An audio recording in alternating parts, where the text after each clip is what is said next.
una producción de Discovery Channel. En su tiempo, la Inquisición trataba de fungir como la conciencia de una sociedad, tratando de decir lo que era correcto y lo que era incorrecto. Se consolida fuertemente la presencia real y no se aceptan retos a la autoridad del rey. Si hablas de más, si haces tonterías, si cuestionas algo, bueno, ya sabes lo que te puede pasar. Quien es acusado de brujería es acusado de tener pacto explícito con el demonio. Levantaban pues una gran pira, un gran fuego, a donde se echaba la hoguera a quienes recibían la pena máxima. Preferían perder la vida que el honor.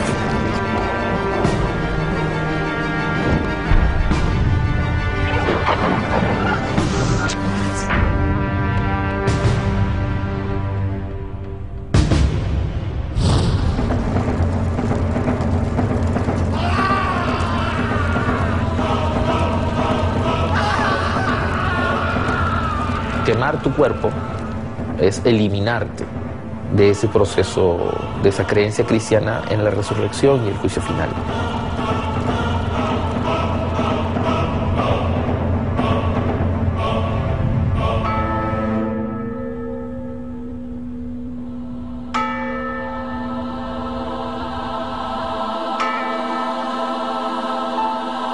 Non possiamo non chiederci quali sono le nostre responsabilità per la parte che ciascuno di noi, con i suoi comportamenti, ha avuto in questi mali, contribuendo a deturpare il volto della Chiesa. Chiediamo umilmente perdono.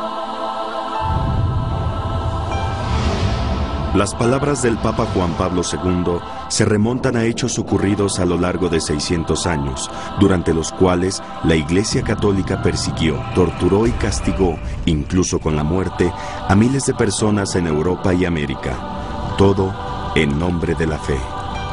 La Inquisición surge cuando aparecen una serie de movimientos heréticos, movimientos que estaban en contra de las verdades sacralizadas por la Iglesia.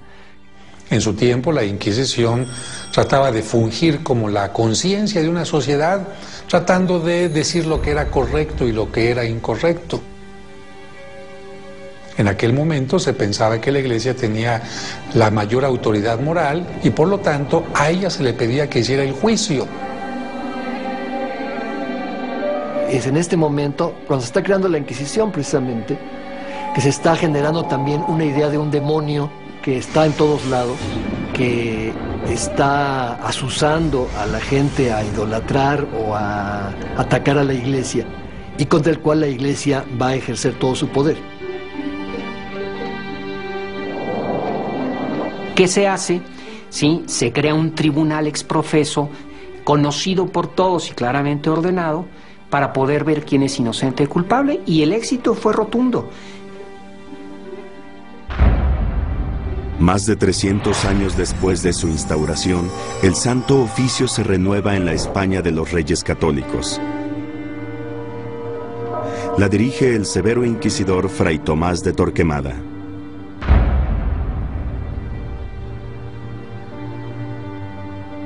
La principal tarea es mantener la pureza católica, ortodoxa, católico-romana, y para eso la Inquisición es el arma fundamental. La gente que no profesa la religión oficial o son heterodoxos son enemigos del sistema, y que para preservar la continuidad del sistema hay que eliminar ese cáncer o ese tumor.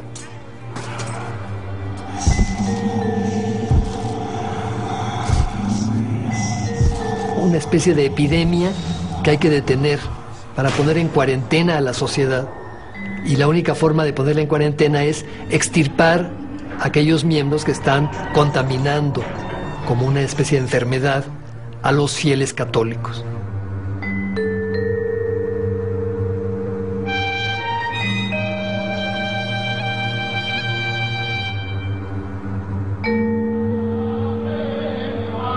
Entre los grupos que no profesan el catolicismo se encuentran los judíos. Los judíos son puestos ante una alternativa muy clara en 1492. O se convierten al catolicismo o se van. Esto empieza a suceder y nace ahí entonces lo que se llamó el problema judío. Gente de tradición hebraica que se convierte al cristianismo. Algunas conversiones serán porque quieren y otras porque no tienen alternativa. Y fue contra estos judíos conversos contra los que se creó el Tribunal de la Inquisición, para que estos judíos que se habían convertido falsamente fueran perseguidos. Pero el proceso de conversión a estos nuevos cristianos también va a fracasar y va a obligar a los reyes católicos a tomar la decisión de expulsarlos.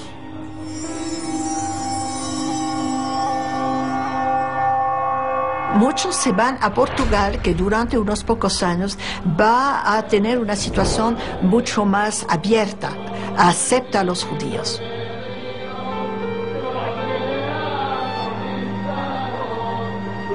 Con el tiempo, casi se pensaría que decir portugués, comerciante o médico portugués, era decir judaizante.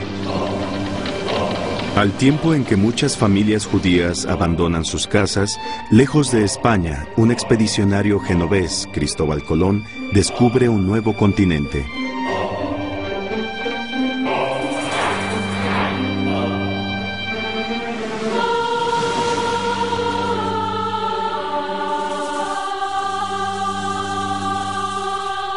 Cuando Mesoamérica pasa a formar parte de la monarquía de España, hay un dilema dentro de los mismos monarcas, concretamente ya de Carlos. ¿Se trae la Inquisición o no se trae la Inquisición? La situación de América era una situación muy peculiar. Era un territorio recién anexado a la monarquía, un territorio que estaba lleno de idólatras, ¿no? Según los términos de la época, eran paganos y por lo tanto su religión era demoníaca y debían ser además protegidos. Se pensó que la mejor forma de hacerlo era darle a los obispos facultades inquisitoriales, facultades de perseguir los delitos contra la fe.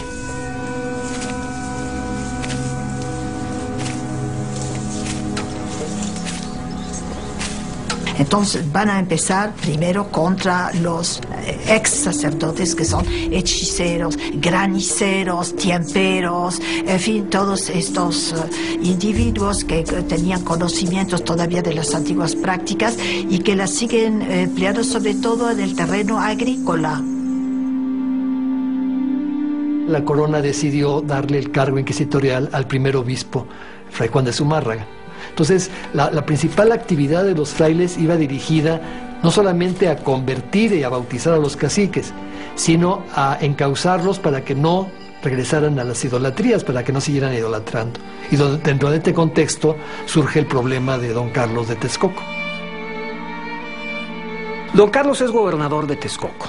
Es uno de los hombres más importantes de lo que es la Nueva España en aquel entonces. Se le está acusando de incesto, de ser polígamo, que pretendía que los españoles se fueran, regresar a los ritos antiguos y rescatar el mundo indígena que había sido destruido con la conquista. Y todas estas acusaciones pues llevaron a Fray Juan de Zumárraga a una decisión bastante radical. Entonces tenemos un problema, por un lado, un hombre importantísimo en la estructura de dominación de la Nueva España, que está regresando a las antiguas prácticas entonces llamadas idolátricas y que además se empieza a constituir como un líder político en contra de Carlos V. El cóctel es demasiado peligroso y en el contexto de la época pues hay crímenes que perseguir.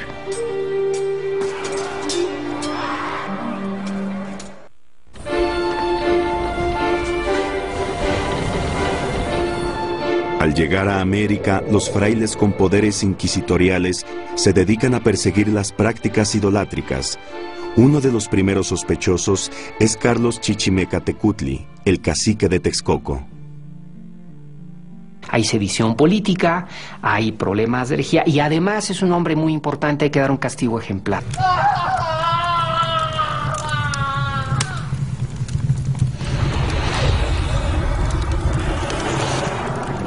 Este es el contexto del cacique Carlos de Texcoco. Le cae encima a Zumárraga, lo procesa, ¿sí?, lo relaja al brazo secular y es ejecutado. Al principio la Inquisición, tratándose de una persona que era ejemplar porque era un líder de aquella población, pensó que era correcto darle un castigo ejemplar. Lamentablemente los resultados fueron totalmente distintos. Hay un enojo muy grande en Madrid porque no se puede proceder con tanta violencia en términos de fe a quien ni siquiera ha entendido totalmente la religión a la cual se ha convertido.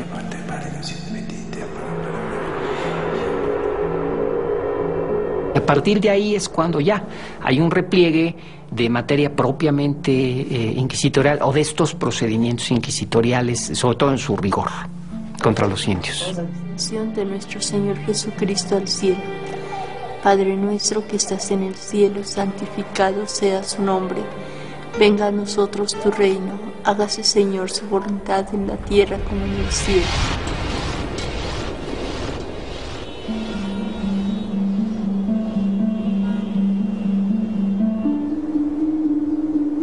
Concluida la etapa preinquisitorial, la corona instala formalmente tribunales del Santo Oficio en Lima y en la Ciudad de México. La Inquisición necesita poner orden, así, apenas llegó. Ubicar a alguien para que sirva de escarmiento a todos los problemas que existen. Mateo Salado, un hereje luterano llegado a Lima de Francia, va a servir de chivo expiatorio.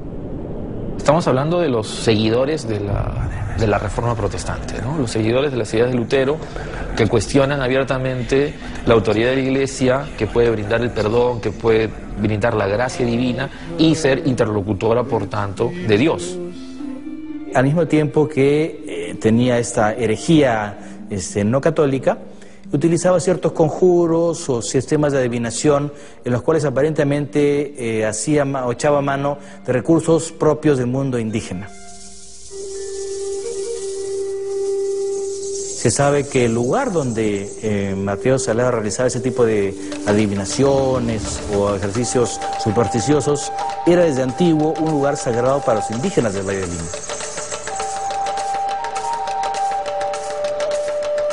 El tipo era como diríamos, ¿no?, un lengua suelta. No se fijaba con quién hablaba las cosas, hablaba de más. Él es extranjero y hay un miedo al extranjero, hay un permanente recelo. Y esto, en el caso de Mateo Salado, es perfecto. Tiene circunstancias esenciales para que lo procesen y lo terminen quemando.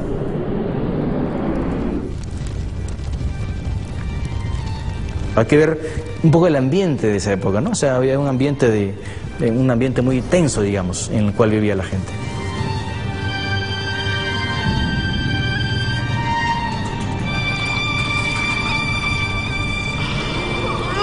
Si hablas de más, si haces tonterías, si cuestionas algo, bueno, ya sabes lo que te puede pasar, ¿no? Acá nadie pasa por loco. Todos son culpables hasta que se demuestre lo contrario. Era parte de esa pedagogía el miedo que justamente creaba que uno fuera siempre receloso del más cercano. A lo mejor era mi pariente, mi primo, mi vecino. No sabía quién podía ser que delataba a uno mismo. Tú no sabías de qué te acusaban. A ti te capturaban, llegaban los alguaciles y te metían preso. Y tú no sabías por qué estabas preso. ¿Por qué puede ser? Herejía, alumbrado, no sabes. No sabes la acusación.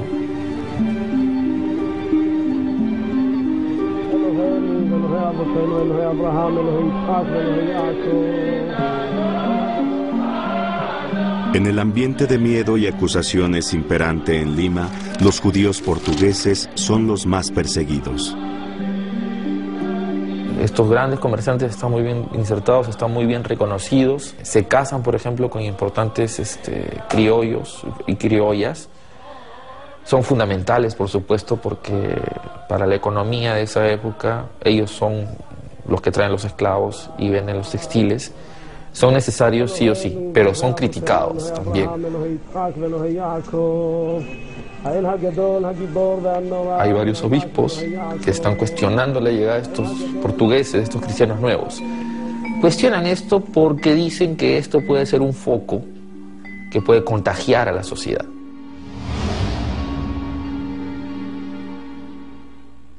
En el famoso caso de la Casa de Pilatos de Lima, se sabe pues que era una mansión, una residencia opulenta, que pertenecía a un rico comerciante llamado Manuel Bautista Pérez. Congregaba en su casa a esta gente, eran correligionarios suyos, y ahí practicaban de manera velada, secreta, todos los rituales propios de la ley mosaica. Los ritos hebraicos no son la única razón por la cual estos comerciantes judíos están bajo la mira de la Santa Inquisición. Que estos judíos eran gente muy rica. Entonces no solamente había la idea de perseguirlos por motivos políticos y por motivos religiosos, sino quizá y más importantemente por motivos económicos. La Inquisición también está dirigida por frailes que tienen intereses muchos más terrenales que eclesiásticos o religiosos. Y estos frailes pues ven a los portugueses como una mina. Al igual que Manuel Bautista en el Perú, en la Nueva España otro judío portugués acaudalado es acosado por la Inquisición. Se trata de don Luis de Carvajal, gobernador del nuevo Reino de León.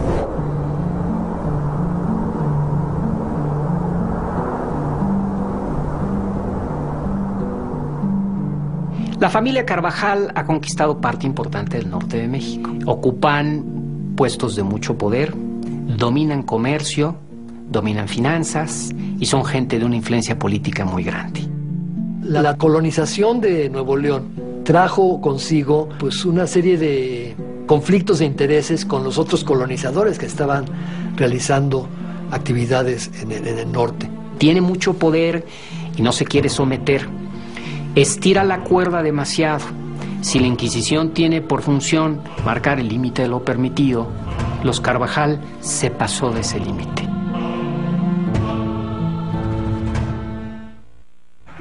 Monterrey es hoy en día una de las ciudades más acaudaladas de México. Uno de sus fundadores, Luis de Carvajal, fue un judío portugués con mucho dinero, muchas conexiones y mucho poder.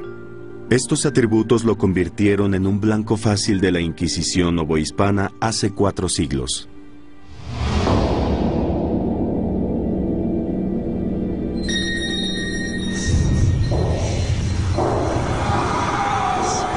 Hay nerviosismo. Es una época de nerviosismo, es una época en donde se consolida fuertemente la presencia real y no se aceptan retos a la autoridad del rey. Y Carvajal no está siendo dócil, no está siendo un buen vasallo. Sí, tiene mucho poder y no se quiere someter.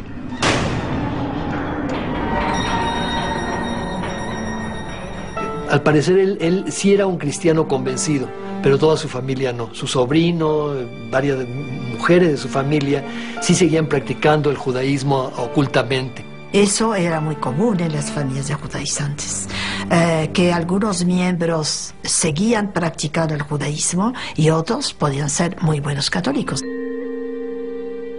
Además de los factores religiosos, este ensañamiento pareciera tener otros fines. A mí cada vez me queda más claro. La función inquisitorial, la función del Tribunal Santo Oficio es básicamente cultural religiosa, pero en manos del rey se puede convertir en coyunturas específicas en un instrumento eficacísimo para la persecución política. Y en el caso de los Carvajal, pues se junta el hambre con las ganas de comer. Sujeto a un prolongado interrogatorio, Carvajal es recluido en las cárceles de la Inquisición en la Ciudad de México.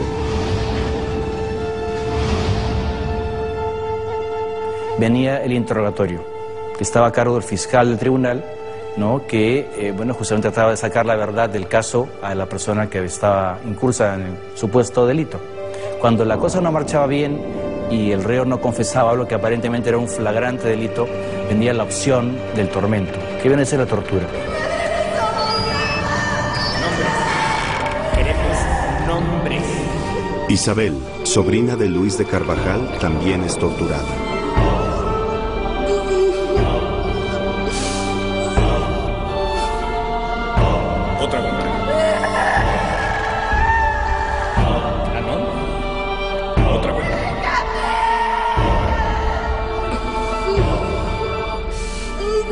Lo curioso, bueno, es una cosa que entretiene entre curioso y macabro, es cuando uno lee las actas originales del interrogatorio que se le hace a la persona, el notario, el que lleva el registro puntual de todo lo que se viene dando en ese momento, llega a decir, por ejemplo, y se le dieron 3 vueltas más de mancuerda para ajustarle el brazo.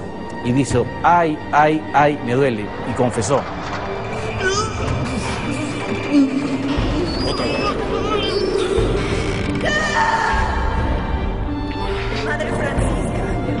Por eso es apasionante, porque oyes hablar a la gente con sus palabras, su manera de hablar. No es para confesión, sino de delación, porque se considera que el delito es algo que se contamina, que se pasa de una gente a otra. Entonces, si alguien es considerado un delincuente, tiene que denunciar a los otros que son como él. No buscan la eliminación física del procesado. Lo que están buscando es esa idea retorcida, muy enfermiza también, muy paranoica del cuerpo enfermo, del alma enferma, del pecador. Están muy obsesionados con buscar redes, buscar estas ideas de complicidades, estas ideas de conjuras, de conspiraciones. Son judíos, mi madre Francisca, mi hermano Luis, mis hermanas Leonor y Catalina. En medio del tormento, Isabel acusa a su madre y a sus hermanos.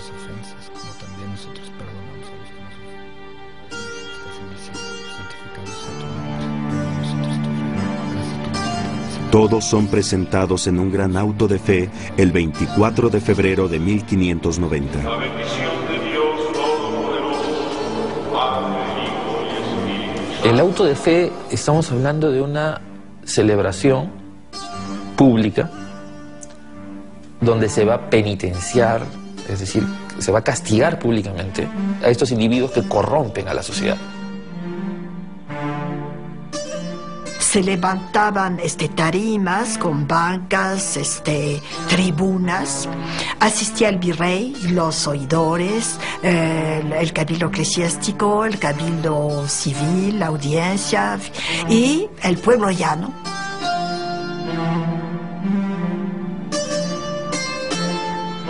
Los reos estaban con sus cucuruchos, sus sanbenitos. Están pintados demonios o escenas que muestran que este personaje es un delincuente. Pues es muy importante que la gente vea a los delincuentes y físicamente los distinga del resto de la población. Queda marcada la familia porque esta persona perdió el honor propio y el de la familia. La sociedad española del 16, 17 hasta el 18 es una sociedad donde el valor supremo es el honor. Nosotros ya no tenemos estas nociones, estos valores, pero el honor, que es un concepto esencialmente social, era más fuerte a veces que la noción de la vida. Preferían perder la vida que el honor. Padre nuestro que estás en el cielo, santificado sea tu nombre. Venga a nosotros tu reino. Hágase tu voluntad así en la tierra. Los miembros de la familia Carvajal son perdonados en el auto de fe de 1590. Han abjurado de su herejía. Aún así, 6 años más tarde son presentados nuevamente ante la Inquisición, y esta vez no correrán con la misma suerte. Doña Francisca y 3 de sus hijos son entregados al brazo secular y terminan muriendo en la hoguera.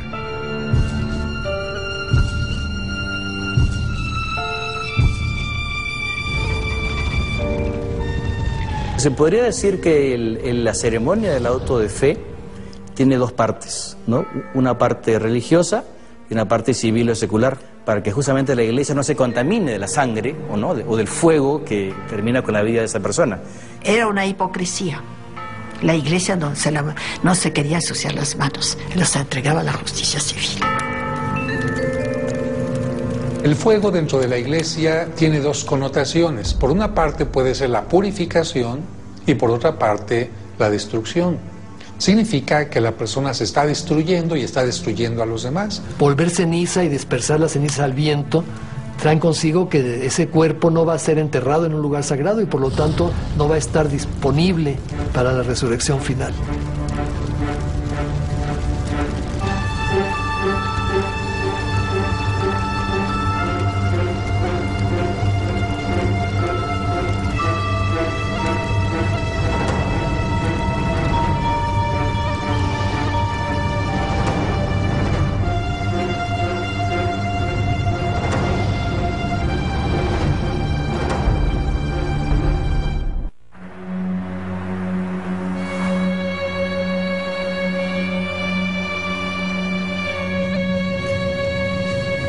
La Inquisición de la Nueva España se ensaña en contra de la familia Carvajal, colonizadores del norte de México, adinerados y judaizantes.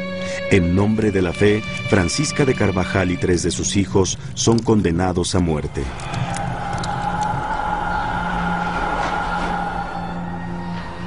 Mariana, la hija menor de doña Francisca, se salva de la hoguera a causa de su locura.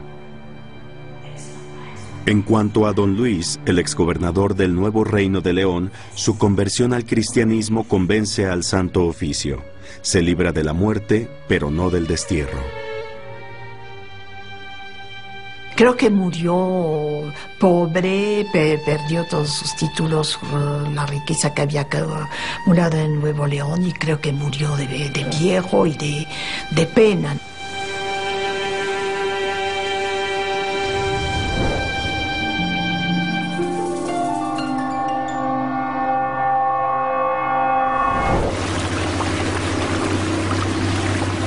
A finales del siglo XVI, la trata de esclavos africanos es una de las actividades más lucrativas en Sudamérica, y Cartagena de Indias es uno de los principales destinos de este comercio. En Cartagena, como en general en el Caribe, pervivió un tipo de cultura que tuvo elementos africanos, europeos y americanos que en forma sincrética revelan una individualidad, una particularidad, ¿no?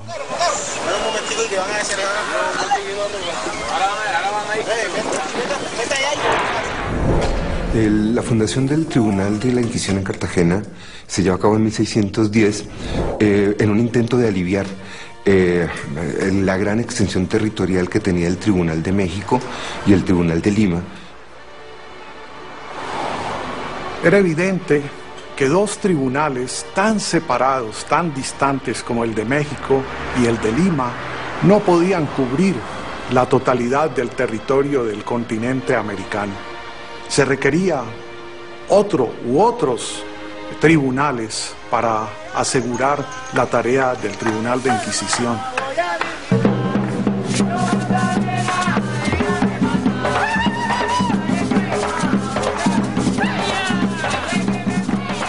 Cartagena va a ser llamada la llave de Indias, es la puerta de entrada, y esto de hecho lo que justifica que tanto piratería como las potencias enemigas de España a lo largo de estos 2 siglos, XVII y XVIII, traten de sitiar permanentemente a Cartagena.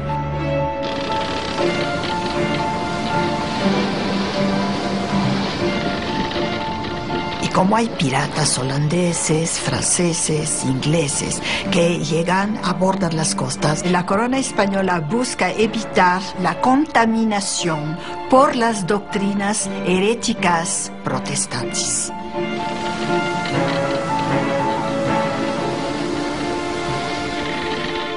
Una particularidad de la historia del Tribunal Inquisitorial de Cartagena de Indias es el de que, claro, enfrentó el problema judío, el problema converso, enfrentó también a las comunidades luteranas o protestantes, puesto que era un puerto de mar abierto al que arribaban viajeros y comerciantes de los países europeos.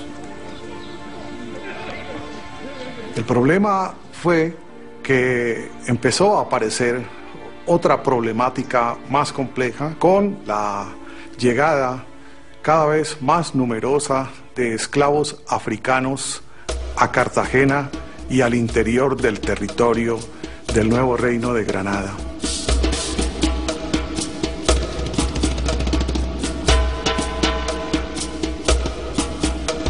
Ahí hay un proceso interesante, y es que el esclavo descubre que hacerse amigo del enemigo de sus enemigos, es decir, del demonio, le permitía una posibilidad de unión, digamos, una forma de resistencia.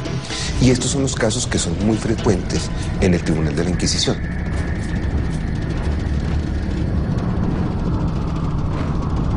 Para el tribunal fue una sorpresa descubrir la proliferación de actos, de conductas, de rumores, de brujería y de hechicería. Empezaron a trabajar en ello y van descubriendo una tradición de ritos que no eran los de los indígenas, que eran ritos nuevos. Paula de Guiluz, una esclava cubana practicante de estos ritos, es requerida por la Inquisición cartagenera.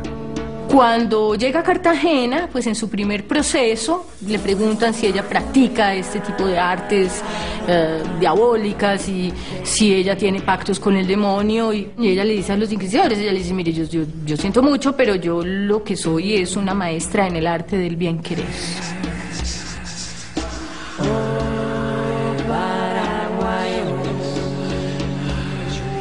Paula de Guiluz será perseguida y procesada varias veces por la Santa Inquisición de Cartagena.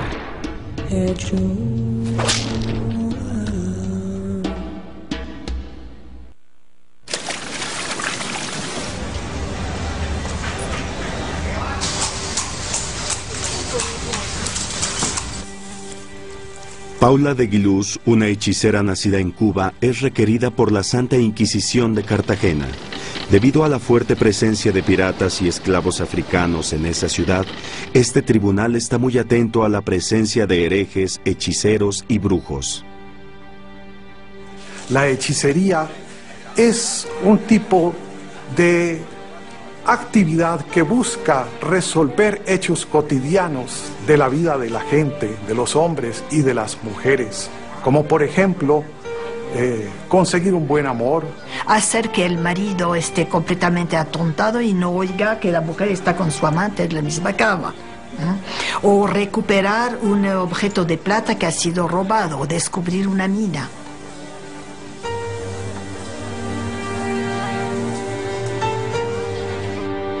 A la hechicera de Guiluz no le falta clientela.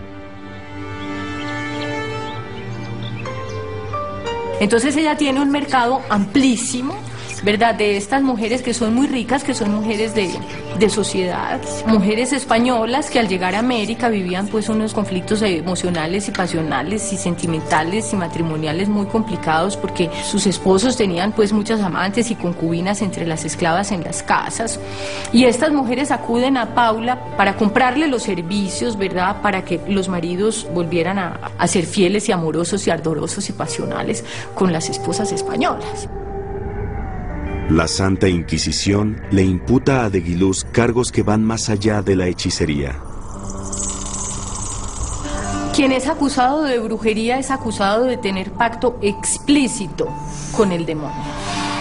Es decir, es aquel que tiene el suficiente conocimiento para convocar al diablo, traerlo, ¿verdad? Y que el diablo directamente le ayude a llevar a cabo las tareas que quiere realizar el brujo.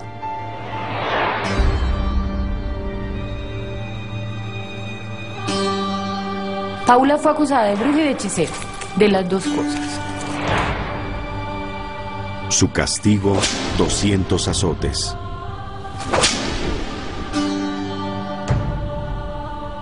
Los inquisidores, cuando atrapan por denuncias a estos esclavos, narran una cantidad de historias acerca de cómo se reúnen, cómo rodean al demonio. Buscaban unos espacios al son de música, tambores, baile, el uso de la sexualidad. Fiestas, digamos, que duraban varias noches, o sea, podían durar 2-3 días. Pero especialmente había un hecho en estas festividades que era lo más grave, y era que había la abjuración a su condición de cristianos y adoptaban la voluntad del demonio. Interrogada por los inquisidores sobre su adoración al demonio, de Guiluz responde: les decía, yo al diablo ese que ustedes describen, con cola y cacho y malo, y cierto, yo a ese no lo conozco, yo a ese nunca lo he visto. Pero como ustedes le tienen tanto miedo, yo me voy a aliar con él, porque mi estrategia es aliarme con el enemigo de mis enemigos.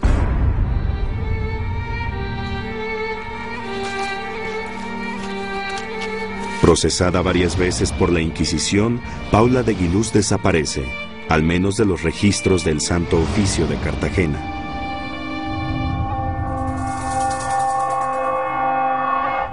Al mismo tiempo, un grupo de comerciantes acaudalados son el centro de atención de la Santa Inquisición en Lima. No hay un cálculo exacto de cuántos son los que terminan entrando al proceso de la gran complicidad. Por los documentos que he podido ver, estamos hablando de más de 200 personas que son procesadas en distintas ciudades. Empiezan los embargos de bienes de gente muy poderosa y muy rica. El más paradigmático, obviamente, el caso del millonario Manuel Bautista Pérez. Es un comerciante extremadamente rico. Se enriquece rápidamente gracias al negocio de los esclavos y también a otros tipos de negocios. Es dueño de embarcaciones, es dueño de almacenes, de tiendas, de casas. Por supuesto, todos esos bienes van a ser expropiados por la Inquisición.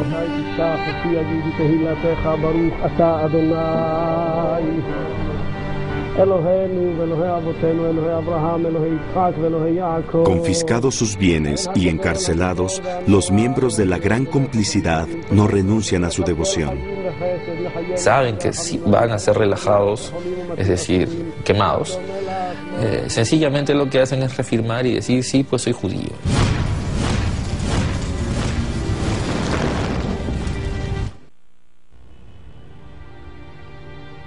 En un proceso conocido como la Gran Complicidad, el Tribunal de la Inquisición en Lima encausa a centenares de comerciantes acaudalados, todos ellos judíos conversos. El auto de fe empezó al amanecer, desfilaron desde las cárceles de la Inquisición hacia la plaza. Desfilaron con distintos hábitos de acuerdo al tipo de condena que tenían. Después de las oraciones y los rezos, se va procesado por procesado y se les pide si adjuran o no adjuran de su error o herejía. Como ninguno de estos lo hizo, los enviaron, ¿no? Como dicen, son entregados al brazo secular. Entonces allí se celebraba una ceremonia complementaria, ya sin la presencia de todas esas autoridades, y solamente los encargados de la aplicación de la pena levantaban pues una gran pira, un gran fuego, a donde se echaba la hoguera a quienes recibían la pena máxima. Y en 1639, 11 personas en ese gran auto terminan en la hoguera.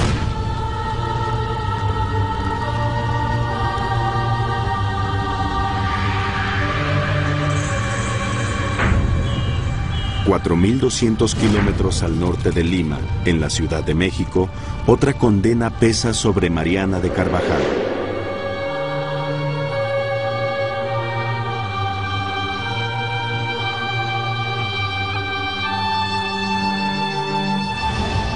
Mariana, quien se había salvado de morir en la hoguera en 1596 a causa de su locura, es procesada nuevamente por el Santo Oficio.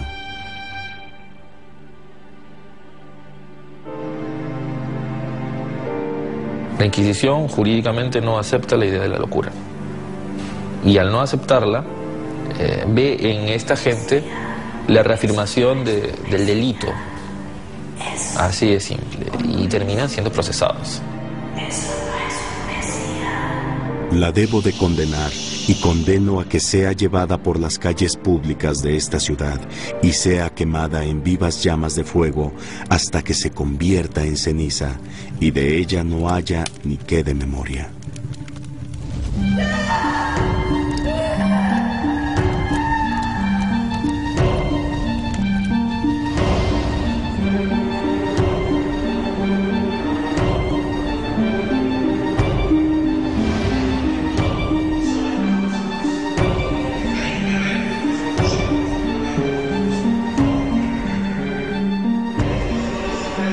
Todos recordamos que en el año 2000 se hizo un año especial para pedir perdón, año de reconciliación con el mundo, con motivo del aniversario del nacimiento de Jesucristo. Tras 6 años de investigación, el Vaticano reconoce los abusos cometidos por la Iglesia Católica en el pasado.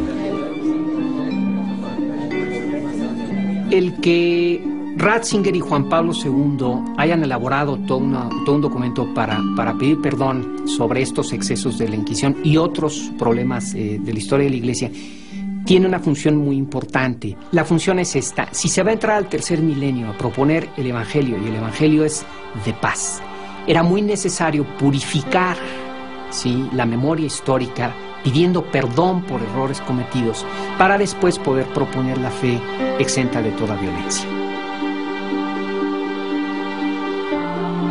Señor Dios de todos los hombres, en algunas épocas de la historia, los cristianos a veces han transigido con métodos de intolerancia y no han seguido el gran mandamiento del amor, desfigurando así el rostro de la Iglesia, tu esposa.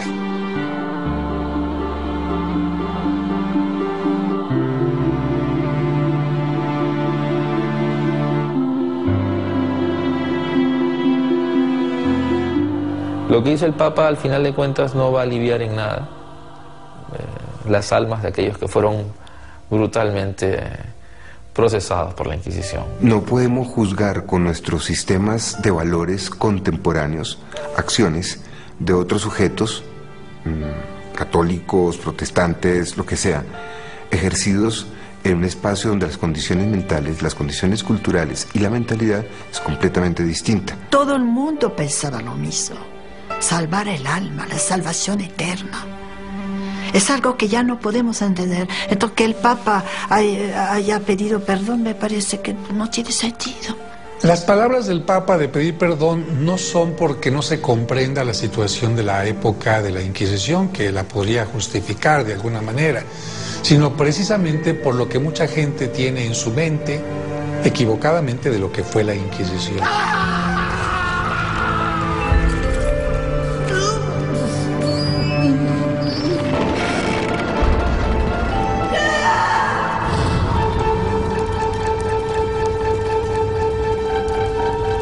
Todo esto tiene una parte de verdad, ciertamente, tiene una parte de verdad, pero obviamente la presencia de una Inquisición tan omnipresente y tan violenta como se nos ha mostrado, pues habría que matizarla, ¿no? No es defender la Inquisición, sencillamente ponerla dentro de su contexto histórico. Simplemente es la historia de los seres humanos con sus luces, sus sombras, sus aportes y sus miserias.